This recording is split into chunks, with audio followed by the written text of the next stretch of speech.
In many cases, when we hear about evictions, we usually hear these stories from the tenant perspective. Many people believe that evictions happen very quickly and that tenants can be removed from their properties overnight. However, the truth is more complex, and there are many situations where the eviction process is lengthy and costly and traumatizing, not only for the tenant, but also for the property owners. Evictions don't happen overnight. Today, we're going to hear from a small property owner who faced a long, complicated, and brutal eviction process involving a tenant who not only failed to pay rent, but who also vandalized the property and who threatened the property owner with violence.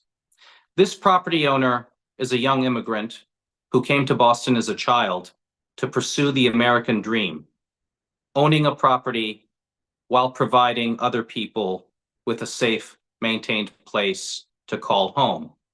Today, we'll hear her story, and we'll talk about how the process really works.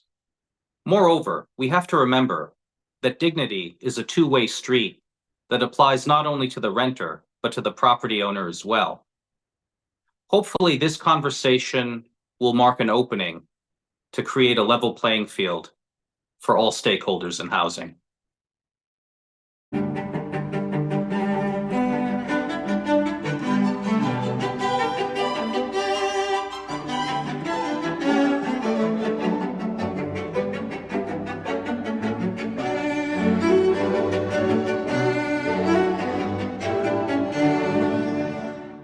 Hello, everyone. We'd like to welcome you to episode 6 of our series about housing policy and property rights, brought to you by the Small Property Owners Association, also known as SPOA. My name is Amir Shahsavari. I'm the vice president of SPOA.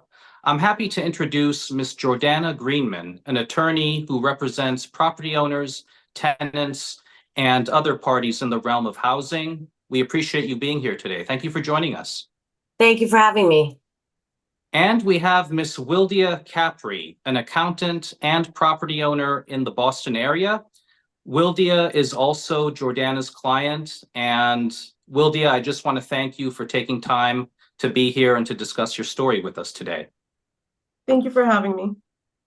And we have Mr. Demetrius Salpoglu, who is the CEO of Boston Pads. Demetrius is an owner, a broker, and a housing advocate. Demetrius, it's always great to have you back on the panel as usual. Thanks for having me. So, ladies and gentlemen, if you have not caught our 5 previous episodes, the Small Property Owners Association, also known as SPOA, is a big tent organization. We have different types of property owners as members, but primarily we champion the small mom and pop owners, all the dedicated people who work hard to provide over 60% of the rental housing in Boston and throughout Massachusetts. And these owners typically get along with their tenants in a different way. It's a special relationship. They are typically more available and more flexible with their customers. And we've often talked about dangerous policy proposals that are lingering out there, like rent control and what that does.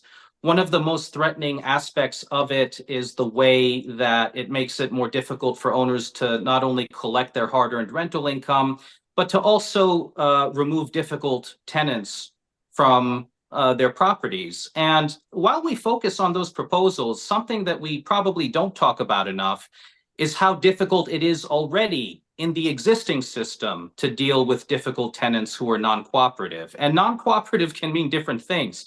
It just doesn't involve non-payment of rent. It could be erratic behavior, vandalism, etc. And so we're going to talk about that today. But before we do, I just want to remind all of you to please support us and to please donate to SPOA. We're going to put the website at the bottom of the screen. It's www.spoa.com/join. We are a group of volunteers.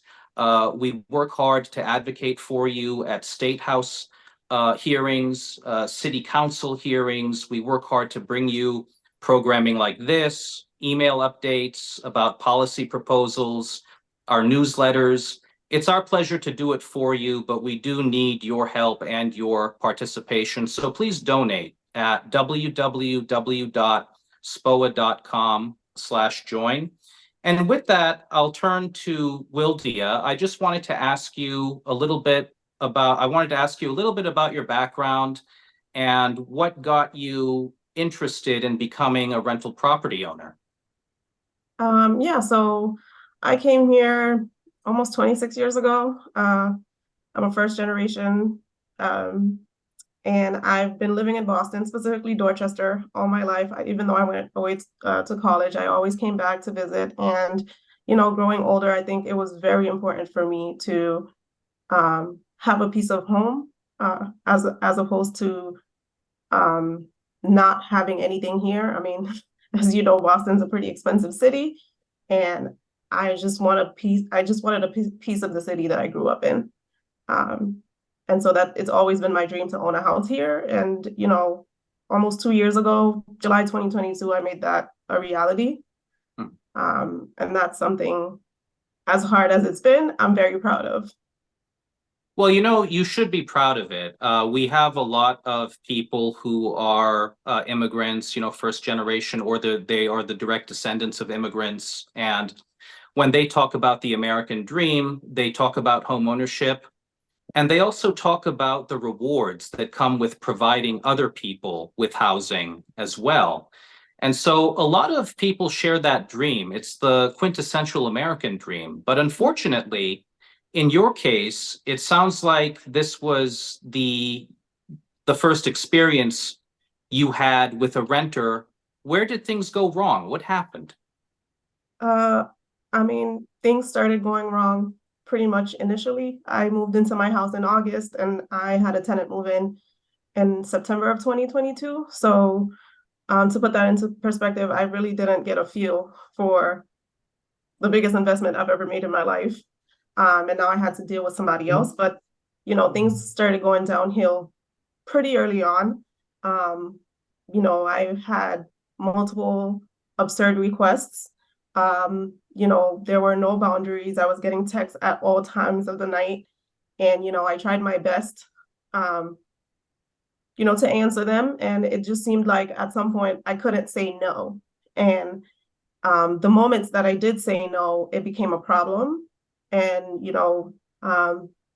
my tenant started threatening me, vandalizing my property. And to make it clear, this is my primary home. This is where I live with my then 9-year-old daughter. And so everything was so fresh. And so it wasn't just me going through all of that. My daughter had to endure that as well, to the point that she had to be admitted into therapy. So it started immediately, to be honest with you. I'm sorry to hear that. And just so our viewers know, I believe that you and Jordana were on the news talking about this story as well.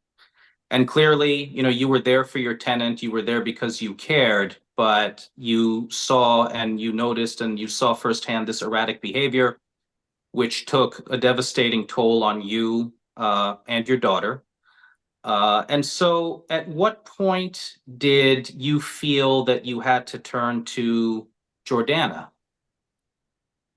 I think initially, I started the eviction process actually before, I reached out to Jordana. I figured, I'm a college graduate, I could do it by myself. And not only that, like I had just dished out pretty much all my savings into this house. Like I don't have the funds to hire a lawyer. So I figured, I'm gonna attend these sessions and I think I'm pretty smart. So I felt like I could handle it. And that quickly turned into, no, that's not gonna work. Especially being a landlord, it doesn't matter if you're big or small. Once you have that title, it carries a lot of weight. And especially in the city or in this state, more power is given to the tenant to a certain extent. So I started the eviction process, I would say about 2 months in. I couldn't take it anymore, especially after I was threatened with bodily harm. And I reached out to Jordana in January of 2023. Wow. Well, first, you bring up a good point. The term landlord is antiquated. It's a really negative stereotype.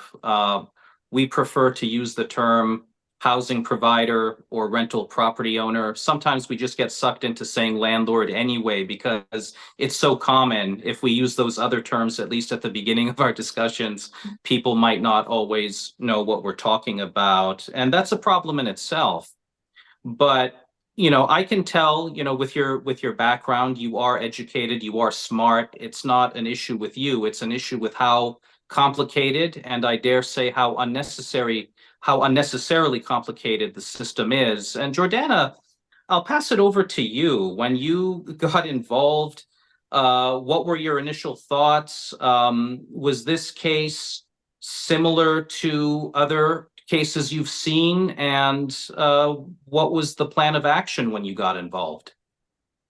So it's hard to say that any two cases are really the same. I don't so much specialize in plain vanilla non-payment of rent cases as I do in these kinds of cases where it's really, really messy.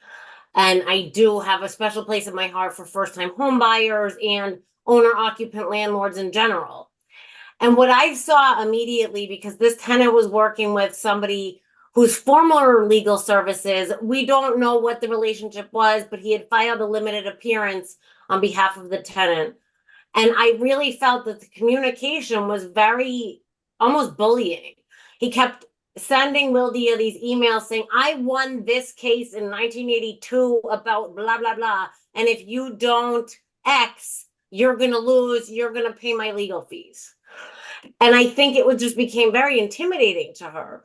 And what he had done right before she hired me was he had filed a motion for summary judgment, trying to claim that she was retaliating and trying to get summary judgment out of that. And I thought, well, okay, this part is, nothing's easy and nothing is not time consuming. It's all time consuming, but we can win this. I know we can win because there's certainly a question of fact as to whether she was retaliating or not. And it was very clear that, the timeline for this person who had just bought a house and had no idea and really believed and wanted to believe in our system that something like this would never happen. And,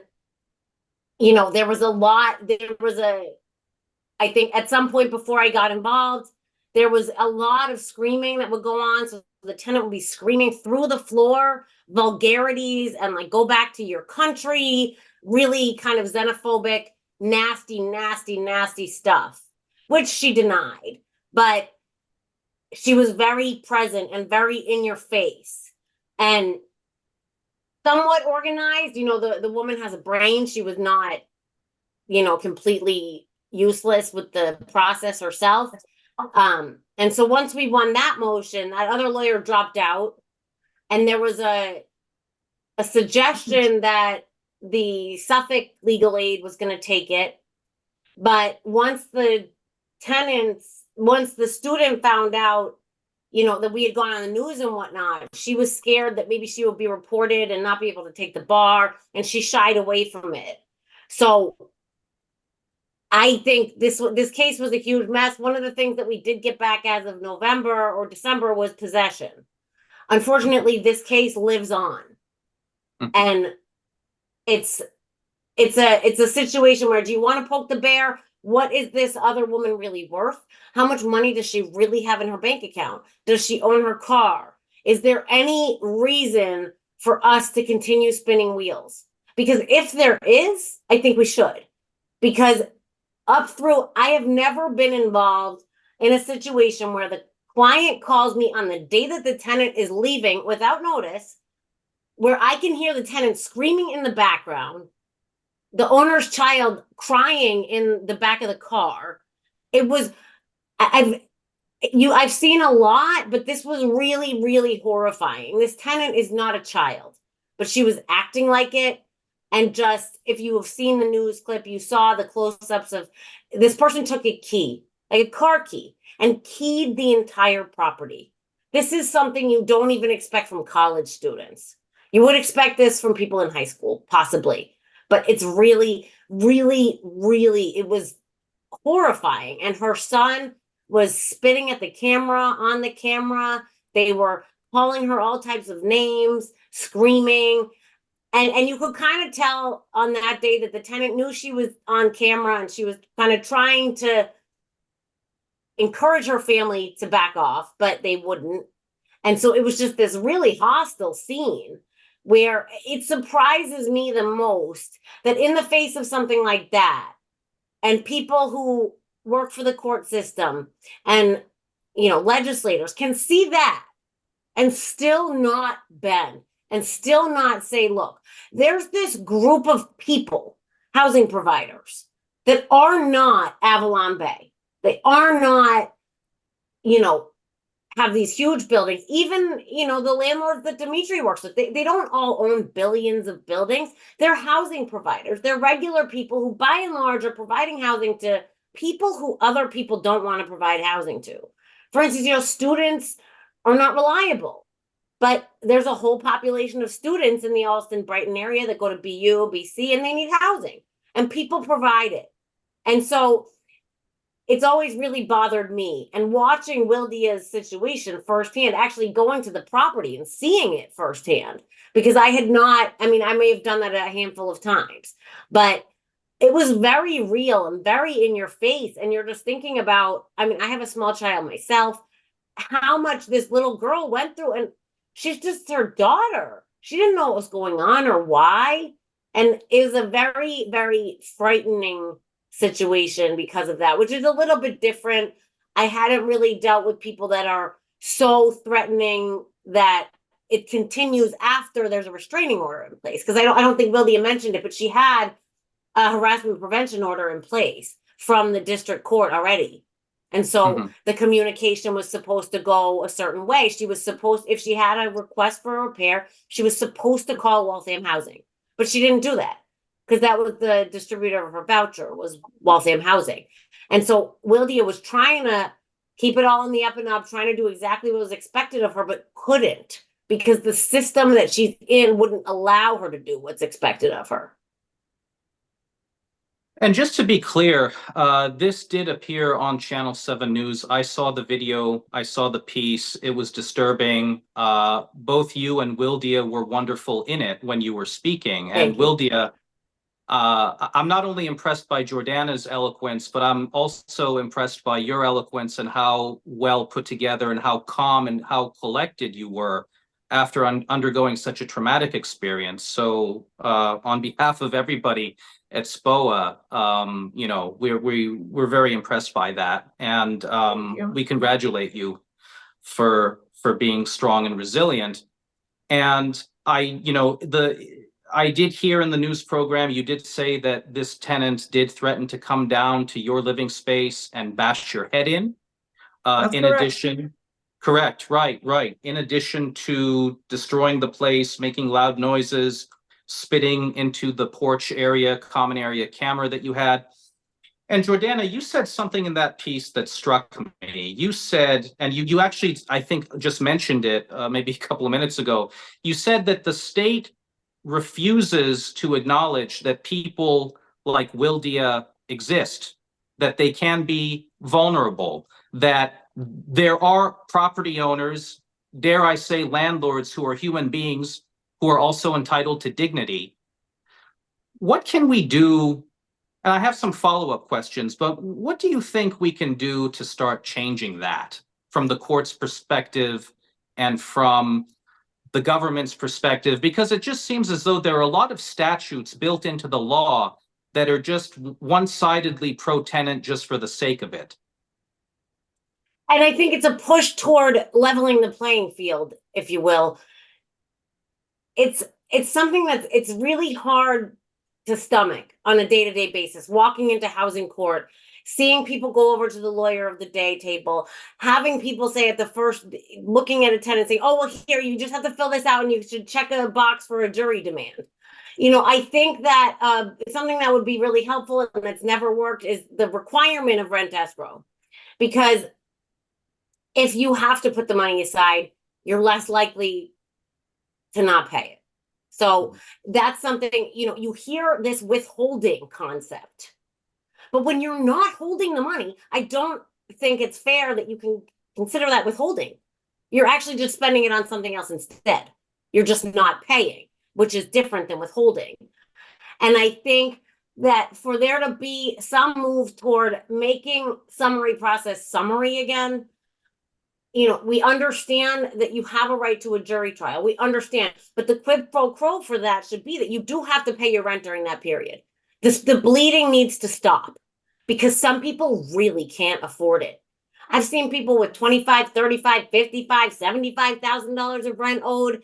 It's just too much. And again, when you're Avalon Bay or you're Wynn or you're one of these companies that all tagged on to the governor's moratorium because they could, it's easy. It's easy for them. They send their lawyers in bulk doing 10, 20 non-payment cases every week. But then there's the people like Wildia and even people who, you know, I don't know where the cutoff should be, but I think that if there's a goal I really want to achieve, it's that at some point there will be a difference in the law between what a small landlord is and needs to do and what a big landlord needs to do and what they are. And I don't think that has to mean owner occupant. I do think because small landlords, people who own, you know, brick buildings in Alston, 3 families, 4 families, these people are providing housing to people who might not otherwise get it because they can't afford to live at Avalon. They can't afford to live in those buildings. And the regular person, a regular landlord, maybe with a couple of buildings, is going to provide a rent that's a lot more stomachable because we all know market rent is insane. I mean, I wouldn't want to pay that right now. What you see in the HUD standards, I think a 3-bed is somewhere around $3,500 now. Whoa, that's a lot of money. But then you have somebody like Wildia who isn't charging that, but gets totally trampled on and can't defend herself. She doesn't have the tools. The changes in the sanitary code, they affected Wildia. So that happened on June 1st of last year. And the next day, the tenant was calling because she must have read about how the light switches had some update. And so she had to go back and then put in new light switches. Was this really affecting this girl's day-to-day living? I don't think so. So just the concept of what's reality. It is important that you have heat. It is important that you have water and hot water. It's important that you have a stove that you can use and 4 walls and a ceiling. After that, nothing is perfect.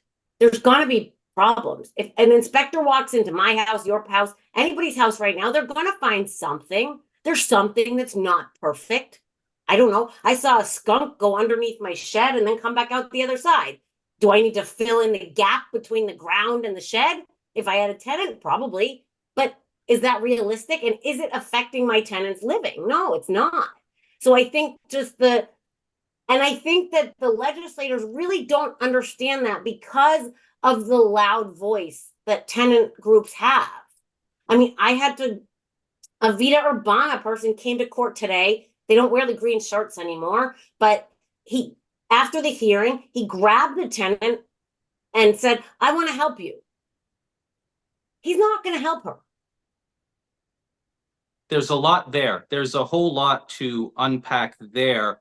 I just want to first draw attention to the point you made that a small property owner does not have to be an owner occupant at the property.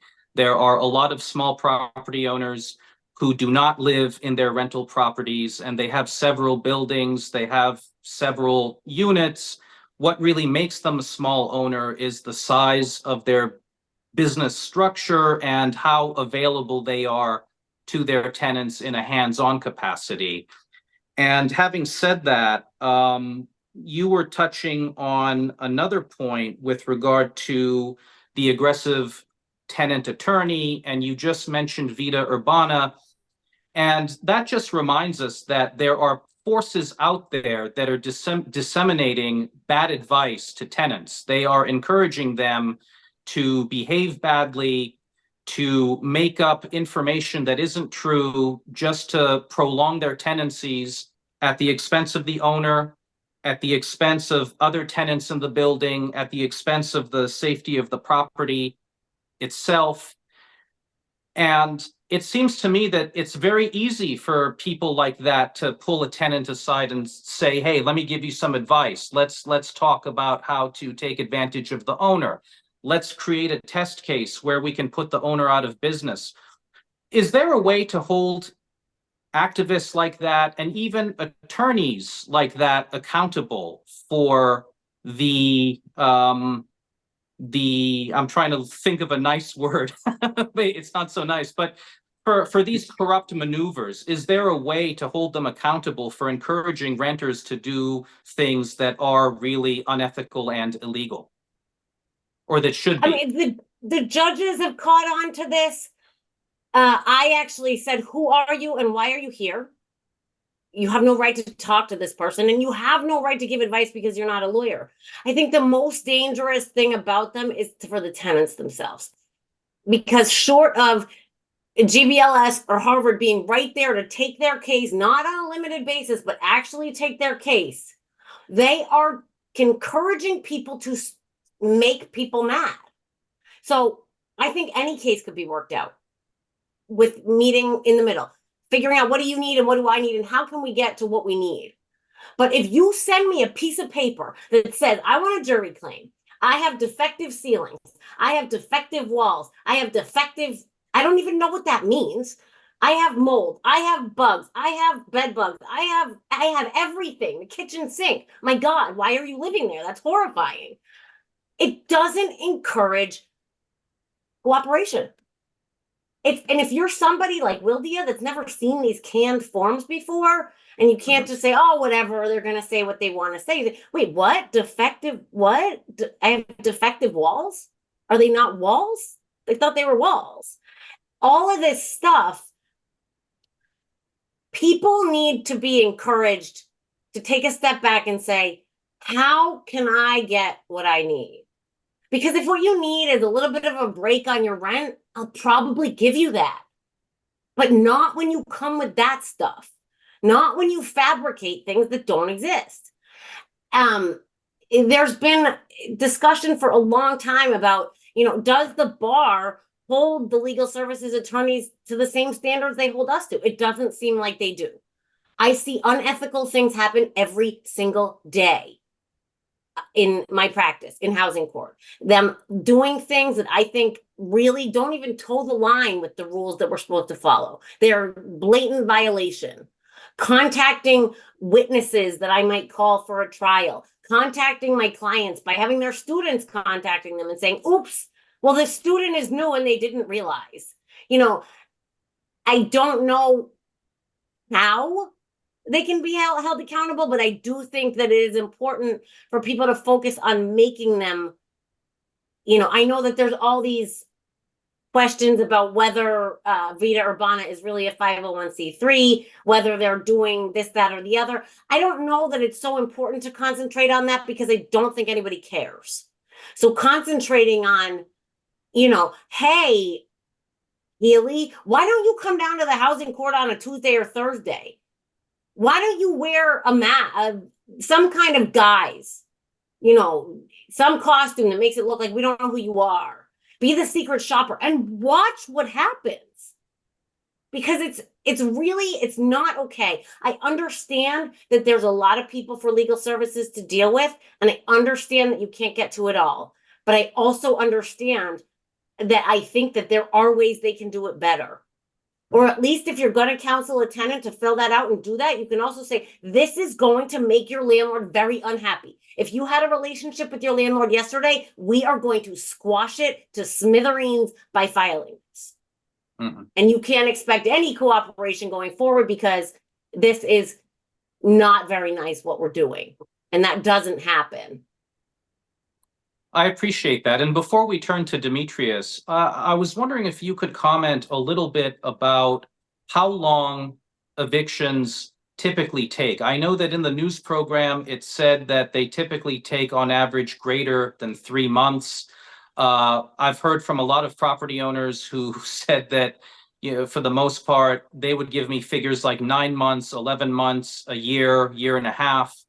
But for those of us watching who have never gone through this, for the property owners who have never gone through this, can you just take us through the process a little bit in general and how long one should expect an eviction to take? And can you also, you alluded to it before, I think you mentioned some examples with Wildia's case, but what are some of the things that a tenant could do to perhaps delay an eviction process? What should new property owners be ready to expect if they have to go through an eviction, which is a last resort for the property owner as well? We usually, the stereotype is that owners do it for fun. They don't do it for fun. We are human beings. We're vulnerable. It's an emotional toll on us. It takes a toll in multiple ways. It's expensive, but you take it. How do these evictions really work for the property owner, and what are the challenges that property owners face in the Massachusetts housing courts? So that's interesting. And I will say that I think that the reporter, Samantha Kumar, did a really, really great job with everything except for that. My husband, who's a complete opposite personality from me, threw something at the screen and said, "What? That's not true." So that would be a gift. An eviction to take 3 months now, that would be a gift. That doesn't really happen because, so you have to think about what type of notice do you need? Say it's non-payment.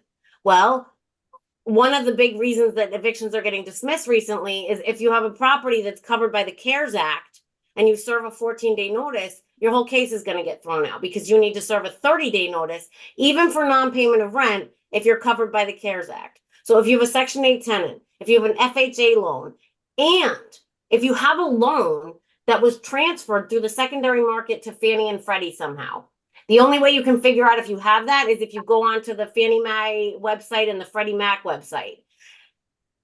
I would say a good indication of you having that is if you have a loan and a mortgage says it's to MERS, MERS, as nominee for such and such. I've seen 3 or 4 different cases get dismissed recently because of that. And it's a trick that I can't expect anybody who doesn't do this to know. That is the one aspect of the CARES Act that didn't sunset. The only aspect of the CARES Act that didn't sunset. So there's that. But say you have a non-payment case. Say it is a 14-day notice. So you want to be a little bit generous, maybe give it a couple days on each side, because there's also a case from 2019 where the tenant said, "I was in Aruba on vacation, I didn't receive it." And the appeals court said, "Oh yeah, she's right. It should be 14 days from the day she got back from vacation, because I should care if you're on vacation or not if you're not paying rent." So do get a little bit of give or take there. So the notice, say, even if it's 14, say it's 20 days, then you will serve the summary process and file it a week after that. At that point, you don't even have a court date anymore. Before COVID, you would have. You don't anymore. Then the court, within, I would say, 2 to 6 weeks, will email you another document that you have to pay the constable to serve that has your first court date on it. And that you're looking at 2 to 6 weeks from the date you get it, depending on which housing court you're in. Metro South has been pretty quick. But some of them, it's hard, where in Eastern they have the biggest demographic, the most people. But you're going to get that. And then it instructs the tenant that up until 3 days before that mediation, which is now mandatory. So again, if you are planning on seeing a judge, you're not even really getting your court date then, because that's mandatory mediation. And where you used to be able to go see the judge if the mediation didn't work out, you have to come back later for that. You can't do that the same day anymore. So they have up until the third day before that date to file their answer and counterclaim and jury demand. Jury demand set everything back by at least 5 months, at least. So in the best case scenario, you don't have a jury demand. You had a 14-day notice. You're in court 6 to 8 weeks after you serve the summons, and you don't settle at mediation. You'll have a trial 2 weeks later, and then boom. Guess how long the judge has to issue a decision? 120 days.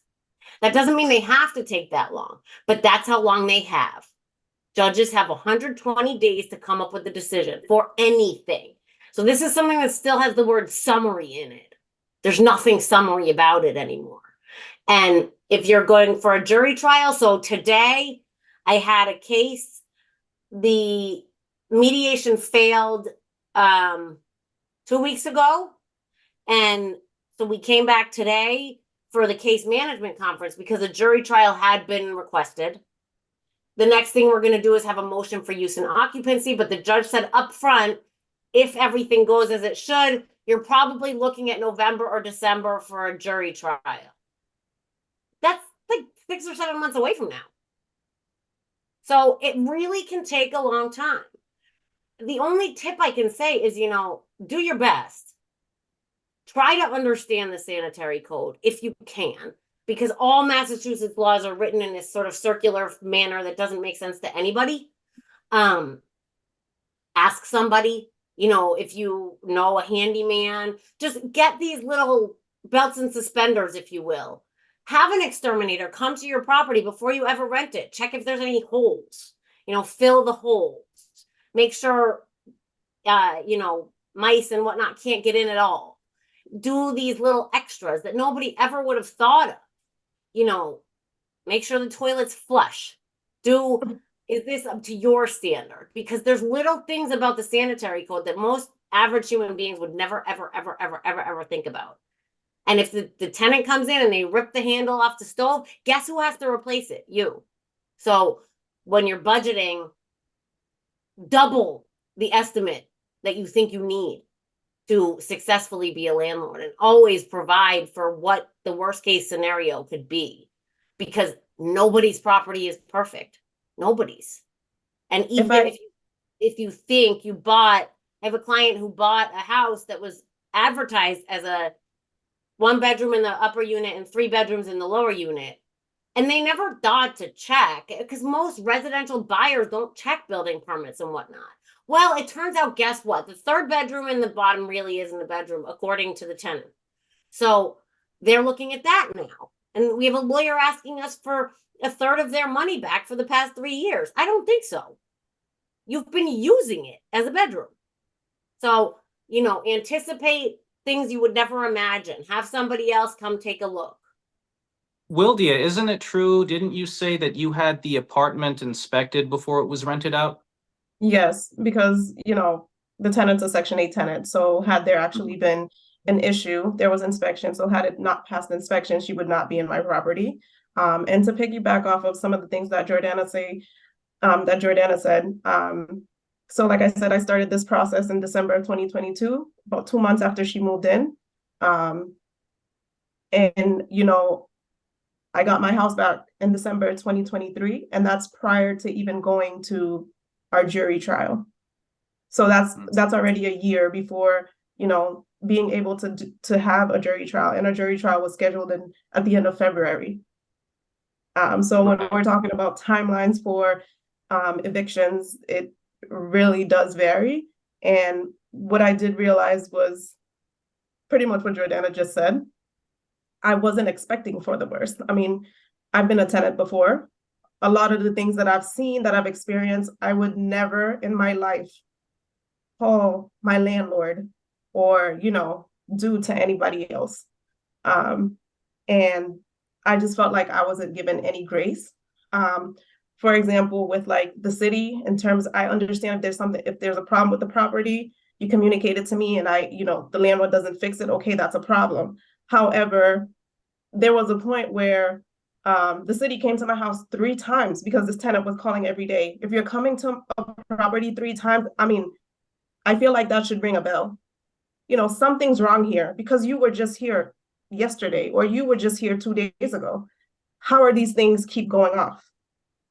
And you don't get that grace. I don't get asked questions, and I don't have a say. It's just, well, it's not working, you fix it. Even the things that they're breaking, and it's coming, it comes out of your pocket on top of the person not paying rent.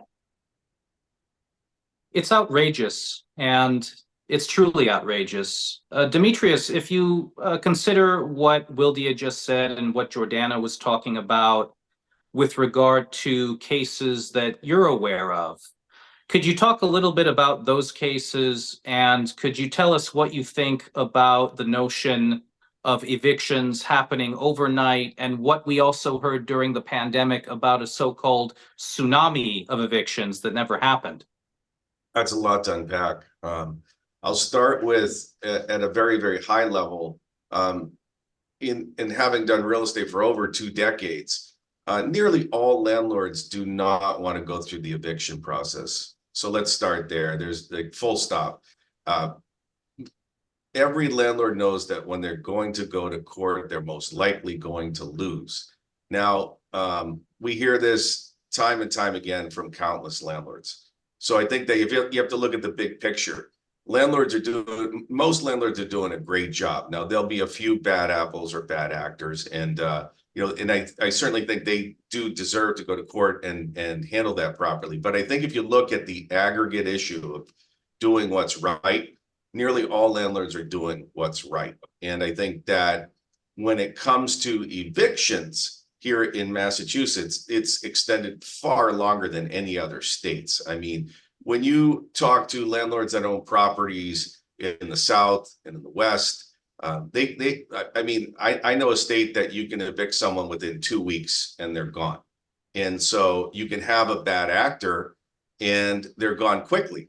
Here in this state, you can have a bad actor, and clearly there are a lot of bad actors, and some of them are clearly encouraged by bad actors to behave badly. What you have is an industry, almost a cottage industry, that goes after landlords. And I don't think that that's right. I think morally it's not right.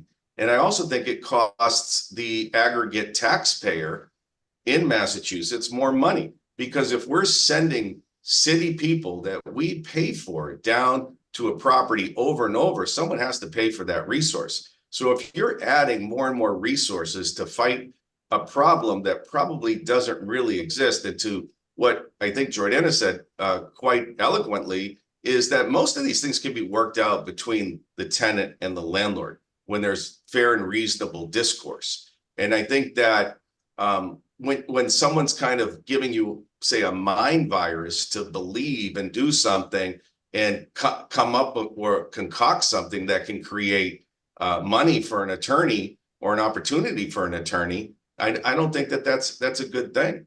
And I think that needs to be looked into vigorously, because I do think at the end of the day, it's costing the state money, it's costing landlords money, it's costing people time and effort. And we have to be cognizant of the landlord. The landlord still has to go to court. The landlord loses time. The landlord has to go down there and lose their livelihood or miss work. So what is the strain on our city resources and the productivity of the individual that needs to go to work? Because they still need to pay their mortgage. They still need to pay the city taxes that are now being used against them on their own property. So I think we really have to look at this and make it a level playing field. And I think it's got to get back to normal. It's gone too far. When I first started in real estate in the 90s, you talk to any landlord and an eviction would be done within 2 months. And somehow we've gone from, in the 90s within 2 months to here we are today. And how did we get there? Like, what is the slow deterioration of what's right and what's wrong? How did we get there? And how do we get back to something sensible? Because I think at the end of the day, most landlords are doing the right thing, and there's going to be problems at properties. We have one of the oldest housing stocks in the country. That doesn't mean a landlord's neglecting the property. Codes change, things change all the time. Landlords want to fix things. Landlords don't want to deal with tenants' problems. They want to get them remediated as quickly as possible and as efficiently as possible. They don't want the phone calls. Who wants that? Nobody does. So I think it's just getting back to being sensible and dealing with things in a fair and reasonable manner. And I think when you add all these, abilities for people to now text information from one group to another, put up weird things on websites on how to sue your landlord. We used to laugh about ambulance chasers, but there's actually rental chasers out there that actually put themselves out in different Facebook groups, put themselves out in social media on how to screw your landlord. And I think that's morally wrong. And I think, politicians do what's popular for the most part, but popularity is not necessarily what's right.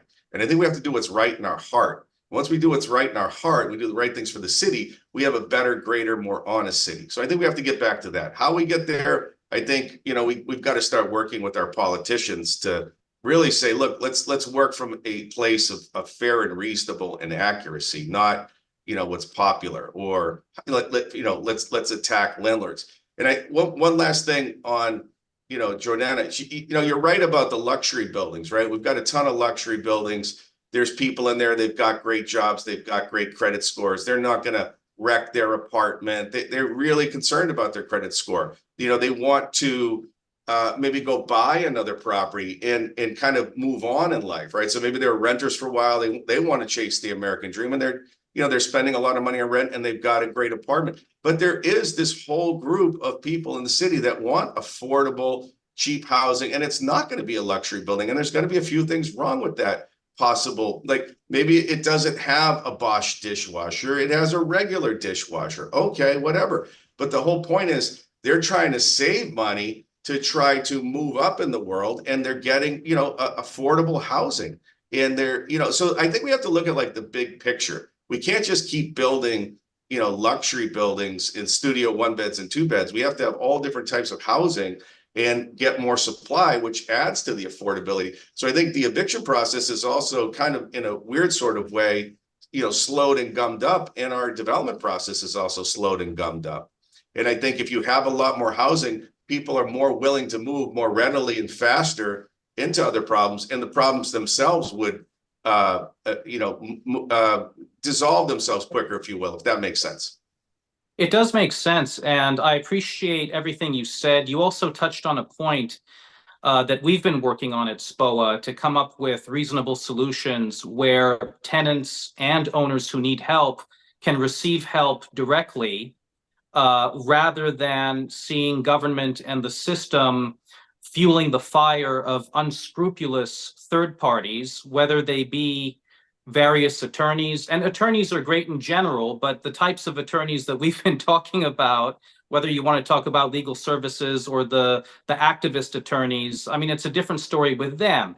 The other groups that try to divide owners and tenants to either satisfy their ideological positions or, to gain some sort of political benefit from creating that chaos. We have to have a system where those people, those characters get cast to the side, because they're causing the trouble and they're fomenting all of the divisions in our society. And when people try to play Group A against Group B, owners versus tenants, or anyone against anyone else, it's simply not sustainable. So we are very committed to finding a level playing field for all stakeholders involved in housing. I appreciate that. And I think, Demetrius, you were saying earlier too, that you were working with a few owners who went through evictions that took up to 2 years. Can you comment a little bit on that and what the outcomes were? I don't want to comment too much on specifics of each case, but when you talk to a landlord, and I'll give you a very broad, example, and I've had to deal with, personally from property management to owning properties, when something goes past 12 months, there's almost no hope left for the landlord at that point. I mean, it's cost them so much, they're never going to catch back up. It is demoralizing. And the question is, how could that possibly happen? How could a tenant live in a property over a year that doesn't want to be there, that says it's a bad property, but still not paying rent? Like, if you don't like the place after 3 months, you don't like the place after 6 months, you don't like the place after 9 months, you don't like the place, why are you still there? There are other options, right? If this landlord's still so bad. I mean, just look at it from a common sense perspective, right? And I think what's lacking there is just, common sense. I think what, Jordana touched on, this is all common sense to, I think, most people. They know what's right and what's wrong. If you don't like your landlord, you don't like the property, why are you still there after a year? Let's start there. Right.